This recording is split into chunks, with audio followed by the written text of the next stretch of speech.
This is the Unscripted Podcast. All right, we're back and we're spinning the wheel today again. Well, I figure we need to, since you ain't been around, where you been? We ain't had time to talk about our topics that we never talk about. Yeah, been on a mission. Where you been missioning? Well, we've been down doing a little disaster relief down in Florida. It's a mess down there. Like, how bad was it down there? Well, I'll put it to you this way. We were 40 miles roughly north of where the eye wall hit. We were in Sarasota and Venice, and then a place called Inglewood, which is between Tampa Bay and Fort Myers. And there were massive trees down and roofs blown off of houses, and we're 40 miles north of where the eye wall hit. And we were on the – most time if you're on the east side of the storm, how we view it – they were kind of on the north side, right. Whatever, and so the storm surge was going out where we were at, and anyways, they were the whole time we were there, like pretty much people were without water, and they were without. I mean, they couldn't flush their toilets, and like the water. So most of these people are on well water. Why couldn't they flush it? Because no power? No power, but they had no way to and I didn't quite understand it either, but something was up with the sewer system. And I think that these a lot of the sewers that come out, they got those peat systems in them, the peat systems that churn it and everything.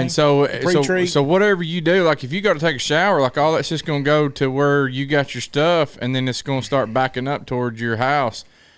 And so I don't know. These water company guys were running around like chickens with heads cut off all week. Like they were running around with flashing lights on and running here and there. And sometimes I don't know if they were putting some. I don't know what they were doing. But I'm out there at one guy's place, and I'm like, so you digging a hole out here? And he's like, you gotta have somewhere to put your poop. He's making a latrine. Yeah. And so, anyways, it was just I've been to a lot of those disaster zones, but this one, people were not only without power, but they were without water too for a long time. So it just opened up doors of opportunity. We were able to cut some trees and give some fuel to people, and ice. That's been the latest upgrade. I bought one of them. I bought a deep freezer to put in the back of the truck. Mm-hmm. Run that thing on a generator. Mm-hmm. Man, people are going 4 days without electricity, and you're like, hey.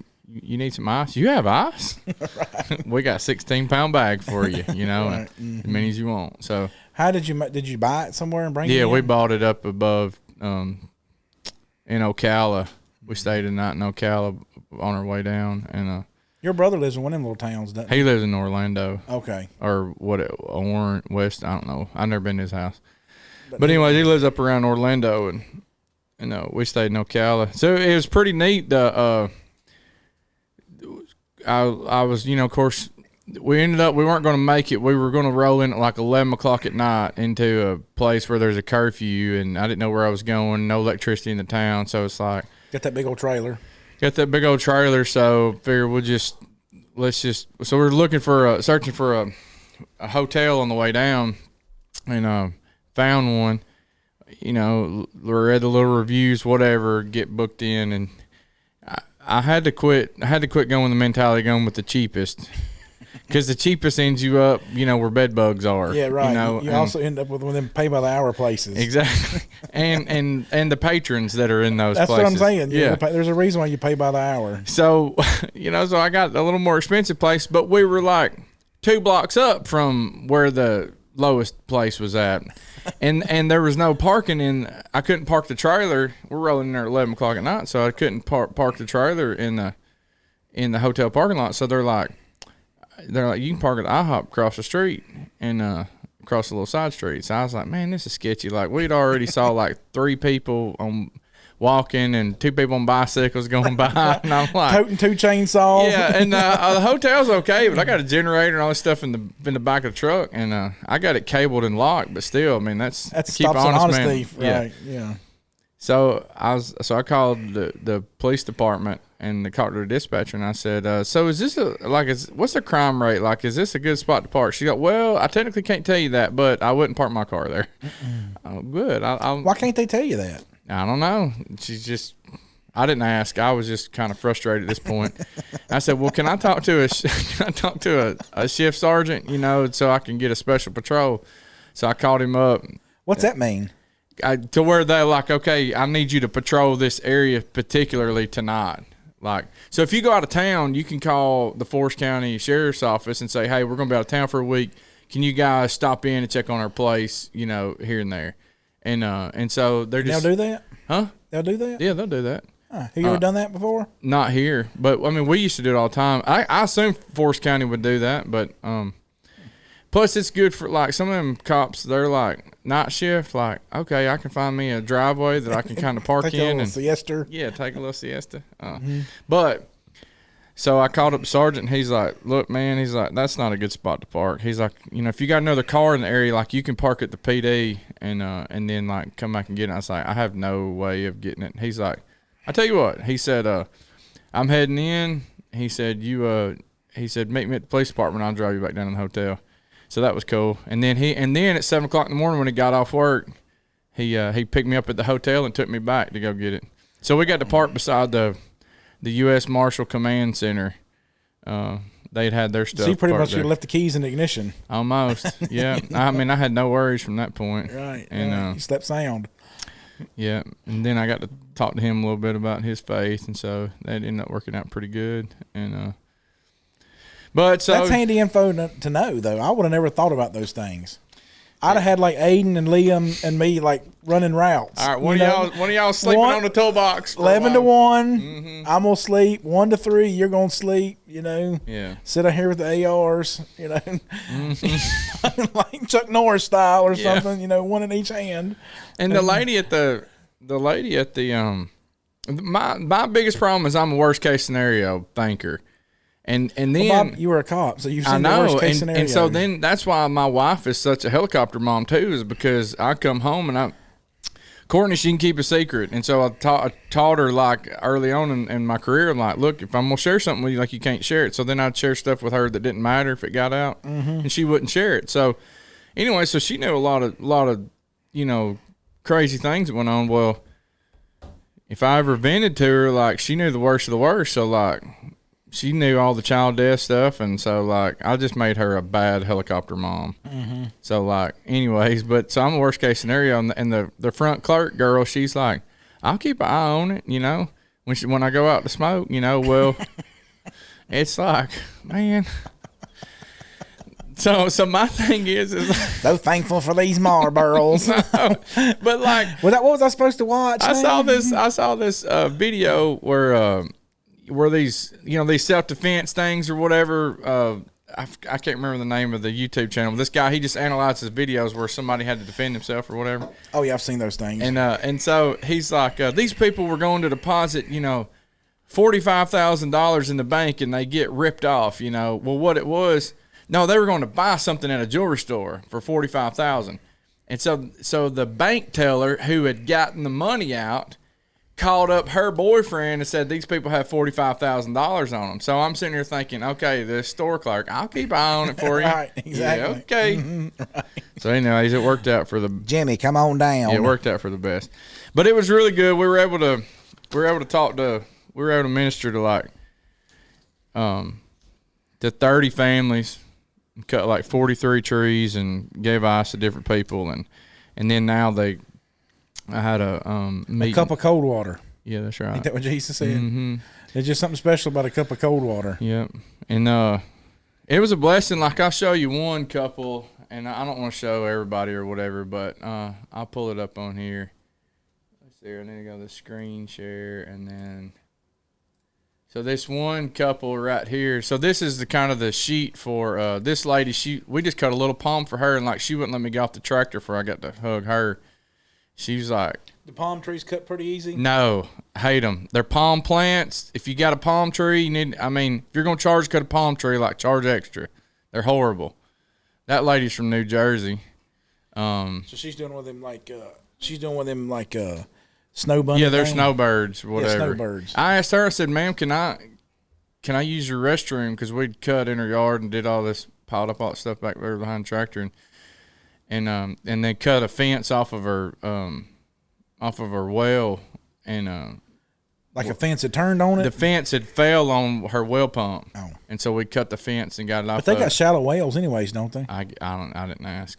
But she's like, I'd let you use the restroom, but like it's not working. And I'm like, what are you doing? Like, she's like, well, I'm just kind of timing like when I go to restaurants. I mean, that's just kind of like you got all this stuff going on in your life, and now you're having a time when you're going to go to the restroom based on when you're going to go visit a store, you know. Yeah, man, that'd be. And think about the stores. Being a bind, she's like, my brother who's visiting with me, she's like, he's, he can go wherever he wants. And this is the truth. That's a blessing.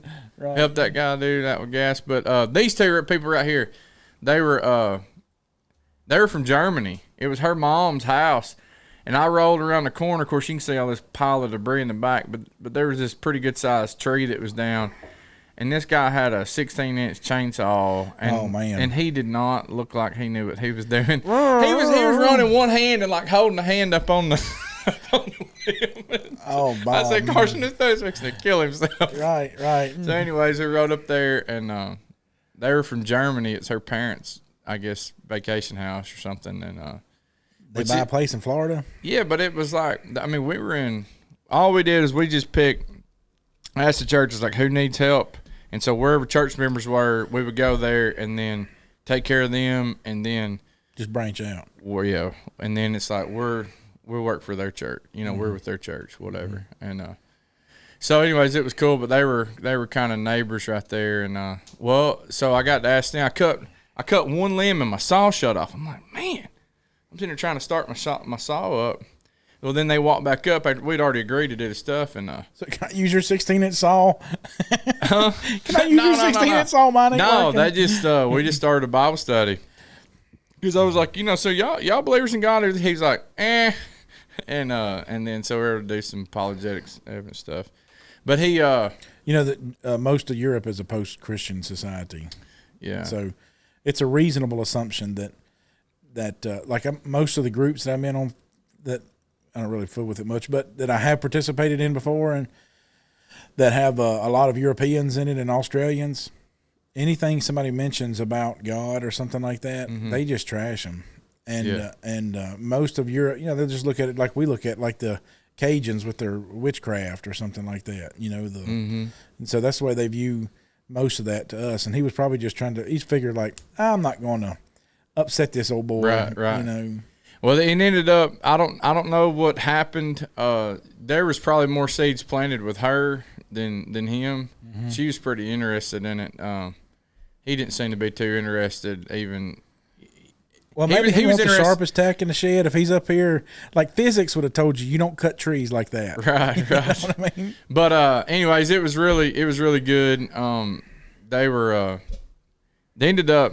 They were like, kind of those type things, and then I've got most of that study on a GoPro because I had it on my head and that conversation and things, and then they ended up admitting in the thing like, well, yeah, that's got to be God or whatever, but then it's like, now let's get this tree taken care of, kind of. So who knows? Anyway, seeds are planted, but so it was a fun trip. It was good, and anyways, that's.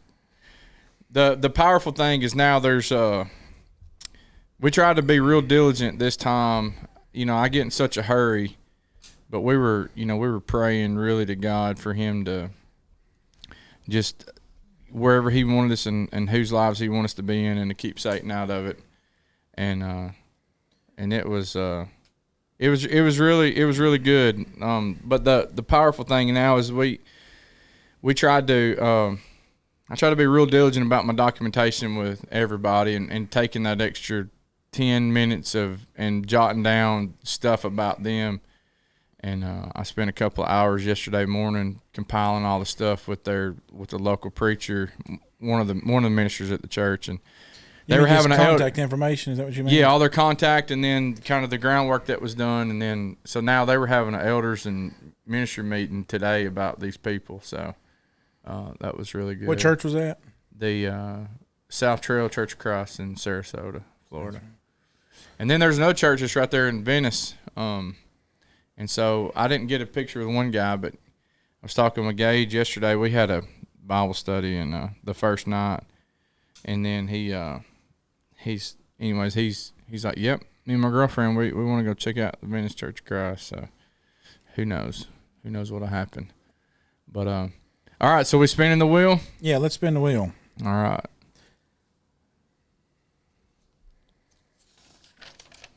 All right, what you got? So the wheel is rigged, I believe, because it spins the same number close by all the time. But I got number 17. Oh, great. All right, here you go, Chris. Here's your question. How do you get rid of the newest preacher in the church? No. Why do babies die? Oh, man. Yep. Why do babies die is the question. Man. So for those of you who are new to the podcast, we hope that you'll look us up. You'll like, subscribe, do all that stuff. And then also pose a question, or leave us a comment.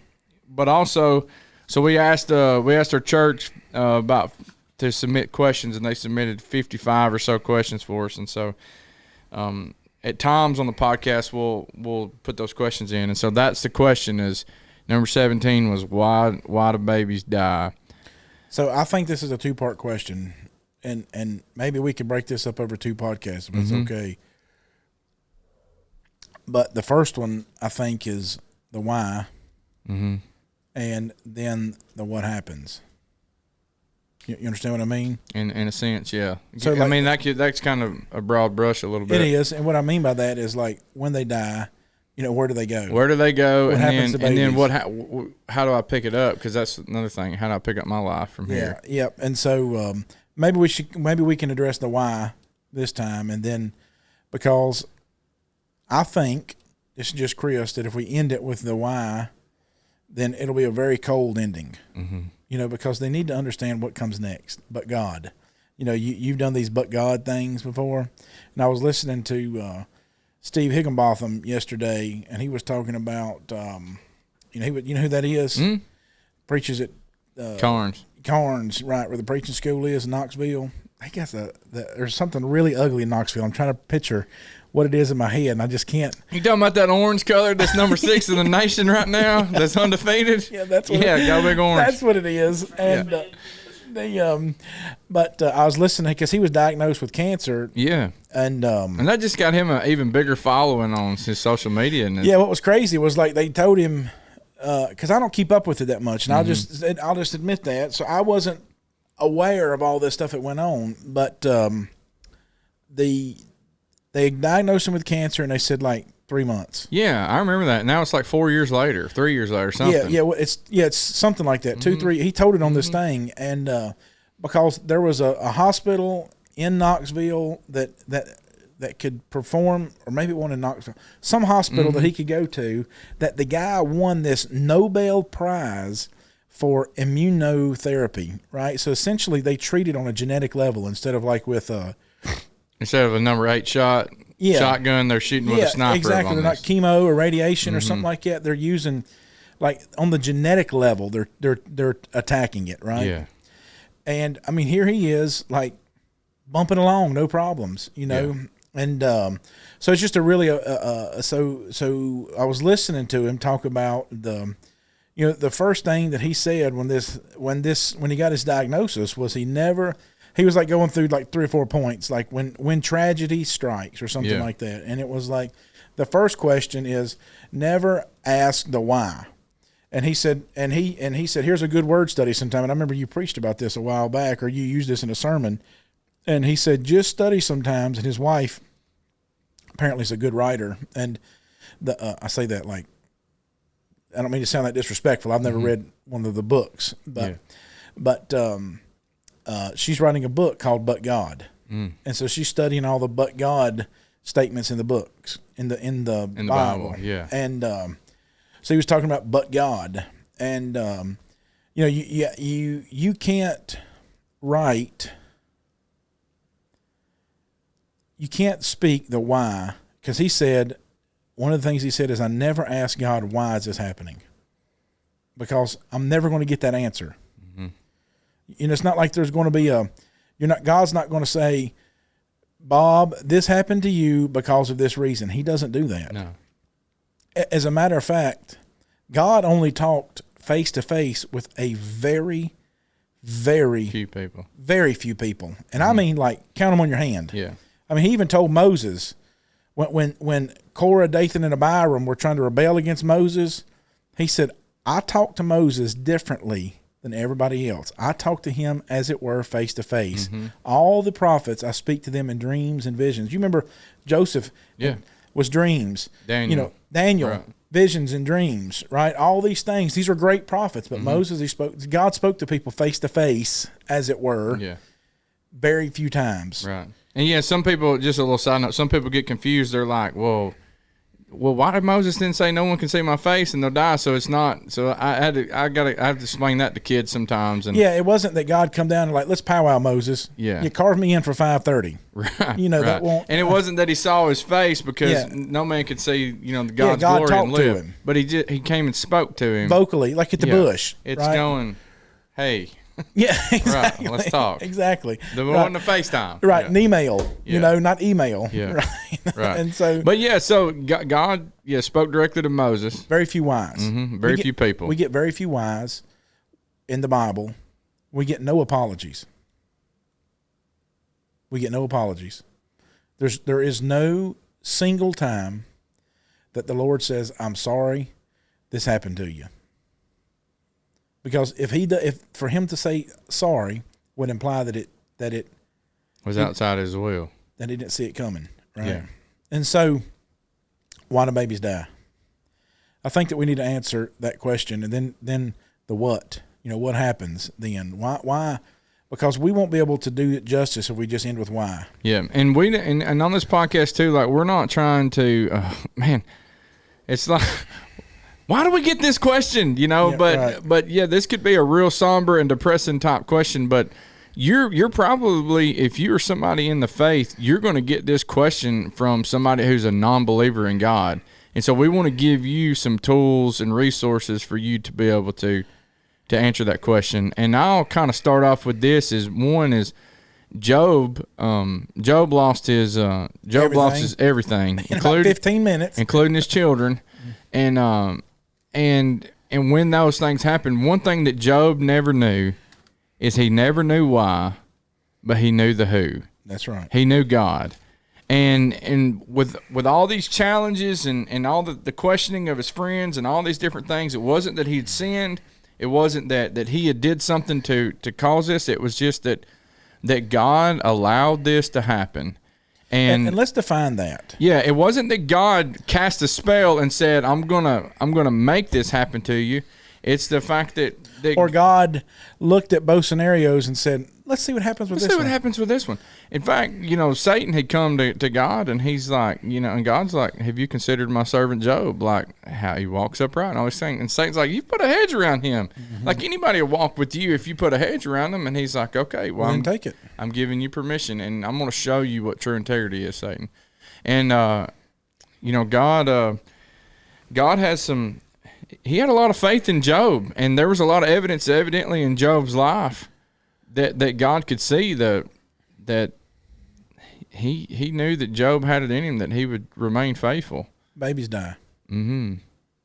And that's probably one of the most shattering experiences, that babies die. I can't imagine it, and I've been ministering with two different families over the last 2 weeks. One that lost a husband to suicide, and another one 2 years ago, a mama lost her son to suicide, and it's a challenge. But one thing about it, just kind of to earmark this in for Christianity, is bad things happen to bad people and bad things happen to good people. And I think that's an important principle to understand, is that we forget.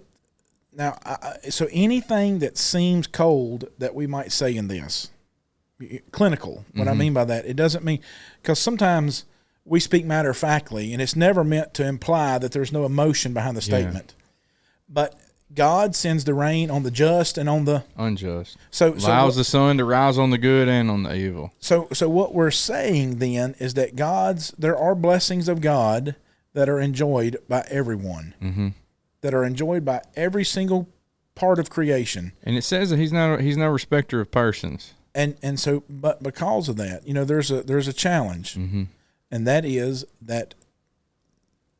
Let's turn to Romans chapter 5. Yeah, so if you become a Christian, you look at Christianity like, just because you become a Christian, I mean it's explicitly stated that you're gonna endure hardship. You're gonna go through suffering, and so good Christians get cancer. Good Christians lose children. Good Christians lose their job. Good people, bad things can happen. Romans chapter 5. Yep. So Romans chapter 5 and verse 12. Go ahead. There's a gem in here. I love diamonds. Our Calvinist friends would try to use this verse to justify that inherited sin. Mm-hmm. And we've done a series of podcasts. The Tulip, check us out. Yeah, the Tulip series. So if you have any questions about that, just go back and search your YouTube or Facebook, whatever, for the Tulip series. But Romans 5 and verse 12, there's something that happens here. We recount the garden story, and we remember that Adam and Eve sinning in the garden. God banishes them in the garden. God tells Adam that through the sweat of your brow, you're going to work. Right? So God set Adam in Genesis 2 in the garden to tend and keep. He was always going to have to work. Always going to have to work. But it was going to be a perfect day of work, whatever that meant. I don't know. Just like this weather's been. Dude, I'm telling you. Getting up and walking in the morning at 50 degrees. Yeah, riding my Harley, not like I'm riding in the oven with the bed bugs. I mean, what do you call them? Love bugs. Love bugs, and digging them out of my teeth and beard, right? But the love bugs are a prime example of what happened when we left the garden. Right. Because then you have the challenges of the world enter in. What I mean by that is that, read Romans 5 and verse 12. Therefore, just as through one man sin entered the world, and death through sin, and thus death spread to all men because all sinned. Because of sin entering the world, all men would die.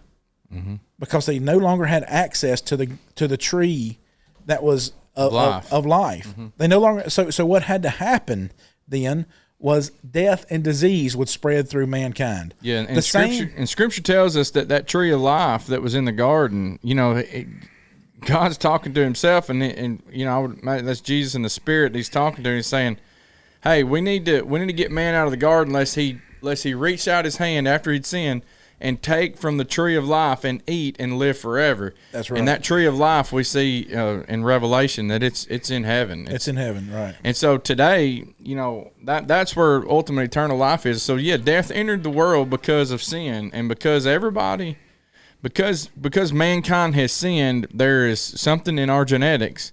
Yeah, we've been genetically polluted. Right. So what I mean by that is that as time goes on, and we could have a whole series on apologetics and and we will sometime. The flood and the genetic transformations of mankind. But just for a nutshell, just because why do babies die? Mm-hmm. We'll just say this, and we'll cover this at another point. That'll be tune in and keep up with us. But because we're going to make this statement, and we'll support it later. But because sin entered into the world, it's literally changed the landscape of the way humanity lived, breathed, and died. And so because of that, nobody gets an expiration date when they're born. Nobody gets a date that they're going to live until. Mm-hmm. Everybody just gets that they're going to be an end. Mm-hmm. Job said it. Paul said it. Naked I came into this world, and naked I came into this world with nothing, and I'm leaving this world with nothing. So everybody's going to come with nothing, and they're going to leave with nothing. Right. And so, back to our question: why do babies die? Well, babies don't die. Nobody really dies, and we'll cover that with the what. Okay. So I want to give you hope. We want you to have hope in knowing that babies really don't die; they just go to sleep. Mm-hmm. But why does tragedy? We paint the question that's asked, why do babies die? They're talking about the tragedy associated with it, because this is a tragic thing. Yeah, and that's the and we don't want to be.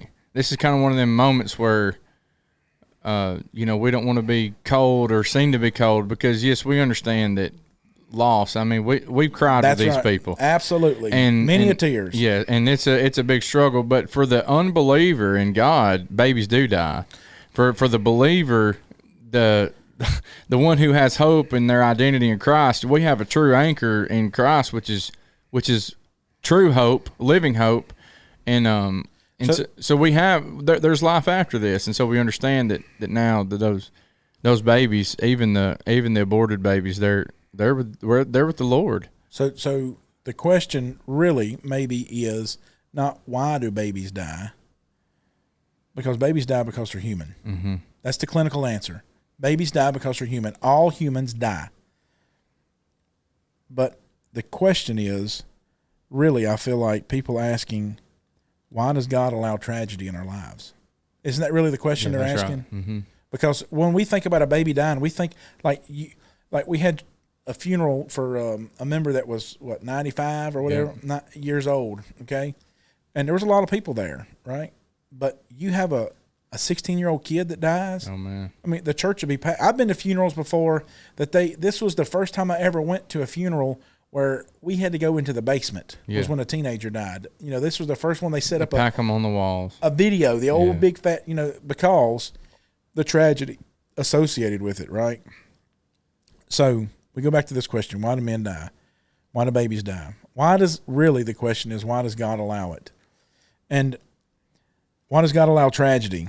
Well, do you think when people say things like, I've heard preachers, I heard Don Blackwell talking about one time after he had his accident, mm-hmm. and he said that people, when he was talking about how to deal with tragedy, when people are trying to help, and he said, I had many people come to me and say, it's just God's will. It's just God's will. No. It was never, if it was God's will that I would have broke my back in a four-wheeler accident, then none of us would have ever walked. None of us would have ever walked, because God is no respecter of persons. Right. So it wasn't God's will. It was that we live in a fallen world, right? And so what we go back to this question is then this. It's like in John 9. Can we look at John 9? Yeah. John 9, now as Jesus passed by, he saw a man who was blind from birth. And his disciples asked him, saying, Rabbi, who sinned? Who sinned? This man? Or his parents? Or his parents. So that he would have had to sin, literally. This man was born blind from birth, so he had to sin in the womb some kind of way. Or what's the reason? How does somebody draw some logic from that? Yeah, right? Or at some point in development, right? Yeah, right. I don't know when he was. At what point his eyes. I don't know at what point did a baby kicking their mama or making them have heartburn or making it's not sin, right? Yeah, exactly. And so Jesus answers, said, neither this man nor his parents sinned, but that the works of God should be revealed in him. And I must work the work of him who sent me while it's day. The night's coming when no man will work. As long as I'm in the world, I'm the light of the world. So just break down a couple things we got here, right? Neither this man sinned nor his parents sinned. Nobody did anything wrong here. Right. This guy was just born that way. We have genetic mutations about us, right? We have these genetic things that Jesus was probably born shorter than all of us. He was all the people from that region at that time weren't very tall people. Except Ben. I thought the same thing. And so but Jesus says, neither this man nor his parents sinned, but that the works of God should be revealed in him. The works of God. You can look at this as this man was cursed by God, or you can look at this and see that God can be glorified in this situation. Yeah, that's the main thing. Ephesians 2 verse 10 says, we are his workmanship, created in Christ Jesus for good works. And in Romans 1 and verse 20 talks about how that we're without excuse, being understood by the things that are made. Like his invisible attributes are clearly seen, being understood by the things that are made. So we all look at tragedy and we go, well, how is this or why is this? It's not God's will that somebody has a chainsaw accident. All right. But they had their free will to pick up that chainsaw or leave it there, or to get training with it, get experience with it, learn something from it, or whatever. And I'm going to tell you, baby is a subjective term. Yes. Because I had a member of our congregation who said, my baby boy just died. It shouldn't be fair that a parent should bury their baby. His son was 72 years old. Yeah. You understand what I'm saying? Right. He was burying his son, his baby boy, who was. It's not fair 72 years old, that I'm burying my baby who is 72. Right. So this idea of why do babies die? It's a subject. Why does God allow tragedy? It's not that God allows tragedy. It's that we're human now, and there are things that happen to us as human. Now, I know, like I said, that's going to sound clinical and cold. Sounds clinically cold. But here's this. Whenever I roll into a congregation with a disaster relief, and have a conversation with them, it's real foreign to people. But what they don't understand is that yes, this is I guess quote unquote tragic. That now we've gone from a first world standard to in the physical sense to a third world standard, because not everybody has electricity right now or running water in their home. But what you have is an opportunity, and that's what Jesus is talking about. But that the works of God should be revealed in Him. Do you think it's tragic that those people's homes, that the dude is digging a hole to poop in? Man, it's been years. I mean, like, it's been years since I dug a hole to poop in. Yeah. You understand what I'm saying? Mm-hmm. And if I had to go back to digging a hole to poop in, I mean, we would do it. I know how to do it. Yeah. But that'd be some kind of tragedy that would have to befall us for that to happen. Right. But we look at this, and you know, I know we can't compare digging a latrine to losing a baby. Right. I read a story of what happened down there, you know, because I didn't know you were going to. You sent me that message when we were having our financial thing. Right. And so I was looking up, like, what was the damage level and stuff like that. And Chip and I were looking. There's like 70-some people died in this thing. Yeah. Last count I saw, maybe more than that.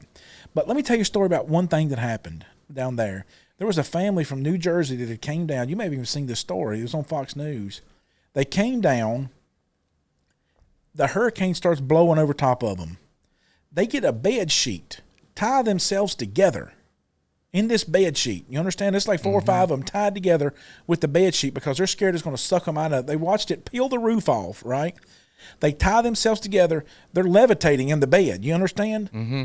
It drives a nail over the housetop then into this lady's what's the artery right here called? Femoral. Yeah, whatever. Her artery, yeah. The one that right near your heart, it drives, they're lashed together. It drives a nail into her heart. She's spraying blood on the people that she's lashed to. I mean, she's seconds away from dying at this point. You understand? I mean, like, there's no saving that, you know? She dies lashed to those people together.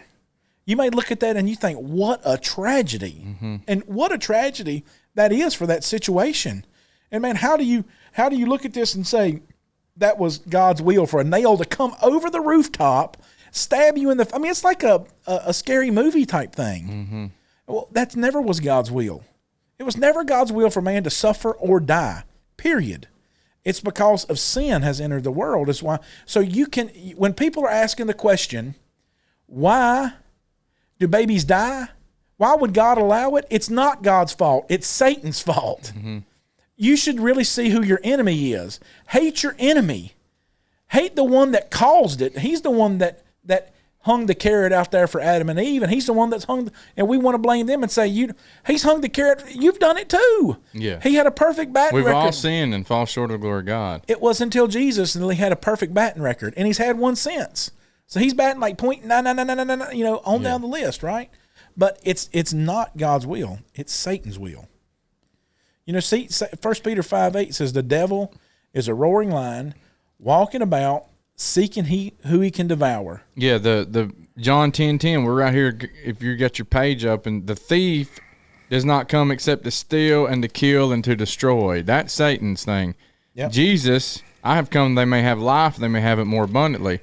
Well, you can have an abundant life on this earth. You can have a very productive life, but the abundant life ultimately he's talking about is life beyond this fallen world of sin. Yep. He's talking about this life that's eternal, that's forever. That here we're on this test, and this is a fallen world that we're in. This is a sin-sick world. This is a world that ultimately that German, when I was talking with him about things, I said ultimately our problem. He was real interested. I said ultimately our problem is sin. And that's when things started. That's when the study started going way downhill. Yeah, that's when we got to go back to cutting trees. That's right. And that's the hard thing for people to grasp. So I want to make an analogy with this. Then you think about this scenario when in John 11, right? John 9, Jesus, they ask him, why was this man born blind? Why did this happen to him? I want to look at two things, and I want to come back to John 11, okay? Let's look at Luke 17. I muted the speakers on the computer. That won't affect anything, will it? I don't know. I mean, is the road thing still bumping up? Yeah, we should be good. All right. And all right, where are you going? And Luke 7, 13. Luke 13. Yeah, there's another scenario that plays out like Oh, this. yeah. Jesus said, hey, the Tower of Siloam that fell on, were they worse sinners than anybody else? Yeah. Yeah, look at Luke 13, verse number 1. There were present at the season some who told him about Galileans whose blood Pilate had mingled with their sacrifices. And Jesus answered and said to them, do you suppose those Galileans were worse sinners than all the other Galileans because they suffered or allowed such things? I tell you no, but unless you repent, you'll all likewise perish. Or those on whom the tower in Siloam fell and killed, do you think they were worse sinners than all the other men who dwelt in Jerusalem? I tell you no, unless you repent, you'll all likewise perish. So the guys that the Jews hated because they had offered a polluted sacrifice, Right. they despised them. Do you think they're any worse than the guys that the tower fell on? You know that everybody, when the tower fell on those guys in Siloam, they're like, what a tragedy. Yeah, everybody, it's like they all knew that story. Jesus would tell them something that was relevant. Yes.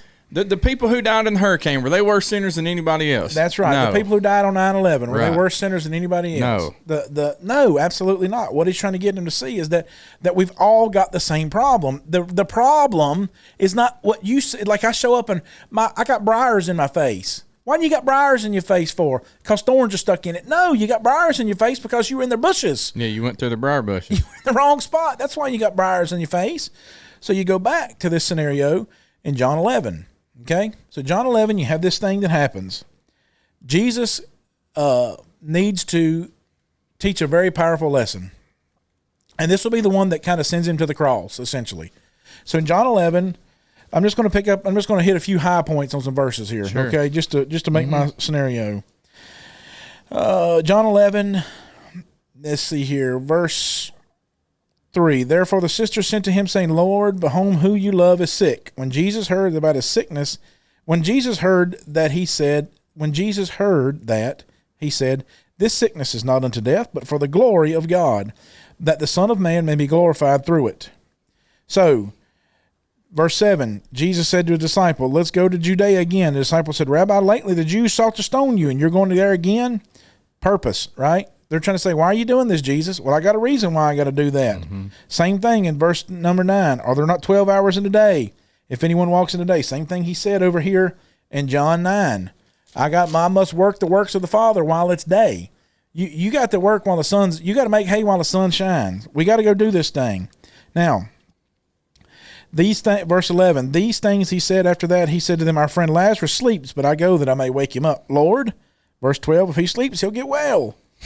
Jesus spoke about his death. They thought he was speaking about him taking rest. Then Jesus said to them plainly, Lazarus is dead.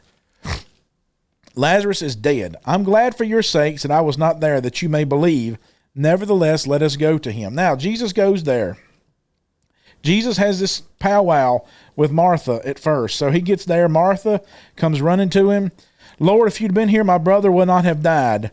But even now I know that whatever you ask of God, he'll give you. Your brother will rise again, Martha. I know that he'll rise again in the resurrection at the last day. Jesus said to her, I'm the resurrection and life. He who believes in me, though he may die, he shall live. Whoever lives and believes in me shall never die. Do you believe this? We got to ask ourselves this question. And that's what Jesus said. Do you believe this? We've got to ask ourselves this question and answer it. Do you really believe this? That Lazarus will never die. He tells her he will not die.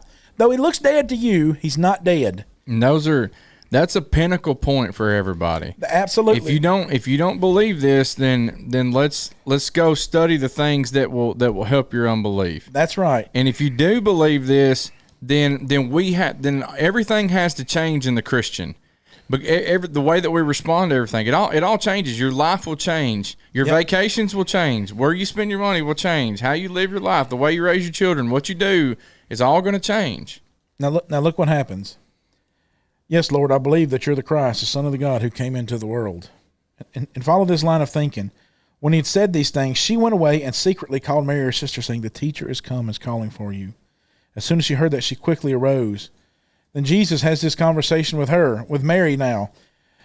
Then Mary came where Jesus was. Lord, if you'd have been here, my brother wouldn't have died. Same thing, right? Martha tells Mary, you need to go talk to Jesus. There's something going on. Lord, if you weren't here, my brother would have died. When Jesus saw her weeping, and the Jews who came with her weeping, he groaned in his spirit and was troubled. Why was Jesus troubled for? What troubled him? He said, where have you laid him?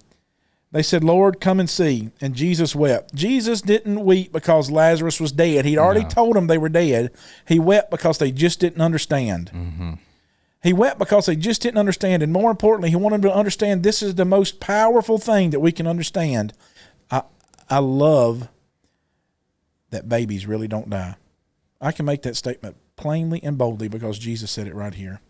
Babies don't die. Tragedy happens, but babies do not die. And don't turn this podcast off yet. We're saying that out of compassion. Absolutely, absolutely, and it's because of this thing. And if that sounds clinical or cold, I don't mean it to sound that way. I say it with the most compassionate way. If you have a baby that's gone, it never died. It never died, and here's why. Let me show you this. We want you to have hope from it. And Jesus, let's see here, verse 39. Jesus said, take away the stone. Martha, the sister of him who was dead, said to him, Lord, by this time he stinks, for he's been dead 4 days. And Jesus said to her, did I not say to you that if you would believe, you'd see the glory of God? He asked her, do you believe it? I told you, if you believe it, you'll see the glory of God. Then he took away the stone from where the dead man was laying, and Jesus lifted up his eye and said, Father, I thank you that you've heard me. I know you always hear me. Because of the people who are standing by, I said this, that they may believe you sent me. Now when he said these things, he cried with a loud voice, Lazarus, come forth. And he who died came out bound, head and foot, grave clothes, and his face was wrapped with a cloth. And Jesus said to them, loose him and let him go. Bob, I want you to understand how much Mary understood this question now. She watched her brother. She said, Lord, if you'd have been here, he would have never died. And he said, Mary, I'm going to show you the glory of God. This doesn't happen often, but I've got to make a point, and I'm going to use Lazarus to do it. Mary got this point so much, Bob, that I believe that's why in John 12 you see her break her alabaster flask and anoint Jesus' head, because her body then meant nothing to her anymore. Her life meant nothing to her anymore, because the grave, they had Lazarus' grave dug. It's not like they can hone out a spot in the rock. They had the spot they were going to put him in. I grew up my whole life, Bob, getting off the bus beside the spot I'm going to be buried at. When I became a Christian and I went to my first funeral for a Christian, I understood something profound then that I never thought about before, that my tomb, my grave that I walk beside every day will just hold my body.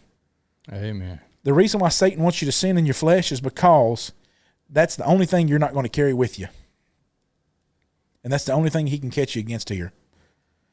When Mary watched Lazarus walk out of the grave, that flask that she was been saving, so people could come see her when she was stinking dead, so she could put it on herself, so people could come see her dead body. The anointed body, yeah. They wouldn't need that anymore. I'll never need that again now, because my body is nothing to me. I watched Lazarus walk out of the grave. See, tragedy. And I'm sorry for the tragedy, and it brings tears to my eyes to talk about it. I'm sorry for the tragedy. I've held people who've got the report of cancer for themselves or for their babies. And I've held them, and I've prayed with them, and I've prayed to God to take it away. Because the reason why I pray those things is because I don't want the tragedy in their lives. Because I'm so scared that they'll walk away from the Lord. Yeah, it'll make their faith waver. And I don't ever want to see that happen. And that's why I don't want tragedy in people's lives. But we've got to be the kind of people that can say, and it's hard, buddy. It is hard. But once Mary watched Lazarus walk out of the grave, a whole lot of questions become a whole lot clearer for her then. How I'm going to live my life, what I'm going to do. If we really believe that babies don't die, it's going to change the way we live our lives. There's two verses here that are powerful that you brought up. And I had a cancer patient. You know, it's pretty, both of us, it's pretty neat. Both of us had preached on John 11, in the last, I don't know, eight weeks or so. But this, the fact that John 11 verse 4, when Jesus heard that, he said, "This sickness is not unto death, but for the glory of God, that the Son of God may be glorified through it." John 9, neither this man nor his parents sinned, but that the works of God should be revealed in him. And the glory of God can take the worst tragedy that we see, and he can turn it into glory. If you don't believe that, look at the cross. It was shame. I mean, everybody today looks at the cross as being something that's they see the glory in it. They see the power in it. But it was that old rugged, horrible pain, death. I mean, it was the death place. It was the shame place. And the Romans, they would come in and take over a country, and they'd say, "You can either pay taxes. We just defeated your army, and you can pay taxes and live under Rome's protection, or you can rebel, and we'll strip you down naked, and we'll hang you. We'll make a public spectacle of you outside the city." And so, what's your choice? So God, He took something that was meant for evil. Excruciating, Bob. You notice where we get the word from? The word excruciating. When you say excruciating, you know what you mean by that? When something's excruciating, that means it's the worst that I can think of, right? It's a word that I use to talk about the worst thing. It's the same word that we get from, it's a Latin word that means out of the cross. Ex cruz. Wow. I didn't know that. Out of the cross. The worst thing. Excruciating. Meant for evil, used for good. And that's, so whatever situation that you're in today, just know that Jesus said from someone who was blind, neither this man nor his parents sinned, but the works of God should be revealed in him. And you can see why do we get old? I mean, I always try to tell older people in the sermons, like, every time they walk through those doors, you're telling me how important it is to you. When you're in excruciating pain and you're coming to be with the Lord's people, you're preaching a sermon that can never be told through words and never validated. But you're validating those things with your life. When you're blind and you're still seeking God, when you lose a child and you're still holding on to your faith, like you're preaching sermons to people that it's just outside the norm. And those are powerful, powerful things. And so when you get cancer, and this is something after I preached that sermon in John 11, that this verse right here, verse 4, this sickness is not unto death, but for the glory of God. How can the glory of God be utilized in this? And that cancer patient, they told me, thanks for the reminder, because how can I use my cancer to bring other people closer to God? And so why do these tragedies happen? So I want to read a verse, and we can close with the verse. How about that? Is that okay? Yeah. So Solomon in his study of indulgences, he writes the book of Ecclesiastes. In Ecclesiastes chapter 9, in verse number 11, it says, "I returned. I done spent all my time. I've done it all. I've lived the life of indulgence, and I returned and saw under the sun. Well, the race is not to the swift. The battle is not to the strong, nor bread to the wise, nor riches to the men of understanding. But time and chance happen to them all. For man also does not know his time. Like a fish caught in a cruel net. We look at the net and we think, I get to eat. The fish looks at that net completely different than we do. The bird caught in a snare. I sure do like eating birds. That bird in the snare says, I'm in a worst possible situation I can be in. So the sons of men are snared in an evil time when it falls upon them suddenly." So you see that the fish, well, it's feeding us, but to him it's a mess that he's in. We can look at our lives in that way. That you see, babies, it's a tragedy. It's an absolute tragic situation and an emotional turmoil that it causes the family. But we can see the glory of God in it if we really want to. So next time we'll talk about the what, because that's where the hope is at. Where's the what for the baby, for the tragedy that comes? This is the Unscripted Podcast.